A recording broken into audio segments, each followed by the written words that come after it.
Hi, my name is Ben Kadie. I'm a director based in Los Angeles, originally from Bellevue, Washington. My film, Today I'm Gonna Get Myself a Real Job, is this week's Film of the Week. It's a music video following funk guitarist Cory Wong as he's lured to settle down and take a 9-to-5 job from an evil, sharp-toothed briefcase puppet. It's a very whimsical, silly music video, which we filmed entirely in one day. And I think when you'll see it, you'll see what a challenge that actually was. Today I'm gonna get myself a real job in the family business, making food. I poured my heart out in these songs. Now it's time to cook at Wong's.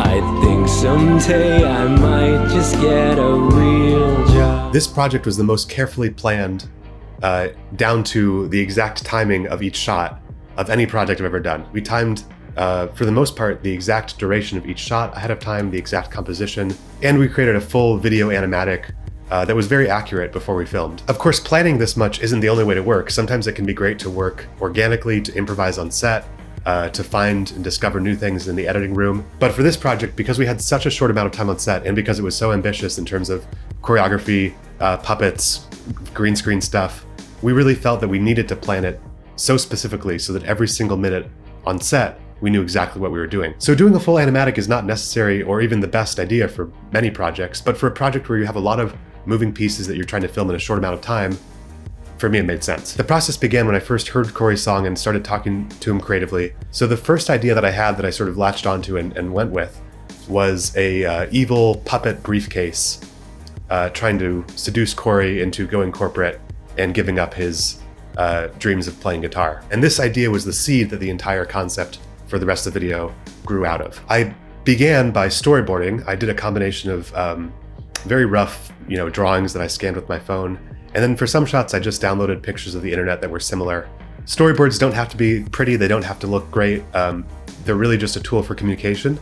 So whatever information is important to communicate, that's what you need to have in the storyboard. It doesn't have to be a perfect drawing, it just has to be clear. After I had some storyboard images pulled, I assembled it in my editing software into a full timed animatic. So this was following the beats of the music, following the story beats that are indicated in the lyrics, and figuring out rough shot timing and sort of the flow of the entire music video. Next, I showed the animatic to my collaborators, including Cory, my producer Reef, our cinematographer Matt, and I got notes from all of them. I did about 2 to 3 more passes of the animatic until everyone was happy with it, and that animatic became the main sort of Bible document that we followed on set when we were filming it. From the animatic, we generated a time shot list.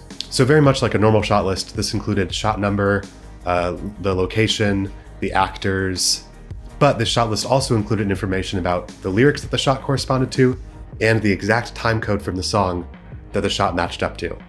This way, when we were on set, we could look at the shot list, cue up the song to that time code, and play it with speakers on set so that the actors and everyone else could get the timing perfect. Because we did all the work of making the animatic and getting the timing right before we filmed, editing was extremely fast and simple.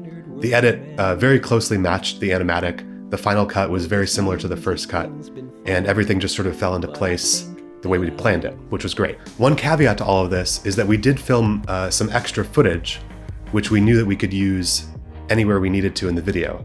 We filmed a performance segment of Cory sitting at a desk singing, and we knew that if there's any part that wasn't working, if there's anything where the timing wasn't working, etc., we could use this performance section anywhere we wanted to just fill in a gap. We ended up not really needing to use that much, but it was great to have it there as an option. Working with Cory Wong on our music video was a great experience. I'm continuing to actually work with him on other projects, including an 8-part music web series called Cory and the Wong Notes, which is on YouTube right now. I'm also directing other music video projects. For me, learning filmmaking was a combination of being self-taught and learning from a more formal education. So when I was very young, in middle school and high school, I was making backyard films with friends, and I started attending NFFTY as a filmmaker at a young age, which was a huge inspiration for me to keep going, to learn from other filmmakers who were older than me. Later, I would go on to attend USC's undergraduate film production program, which was an amazing experience. I truly think it's important to learn on your own and to learn from other people. I think the combination of those two things is really, really powerful.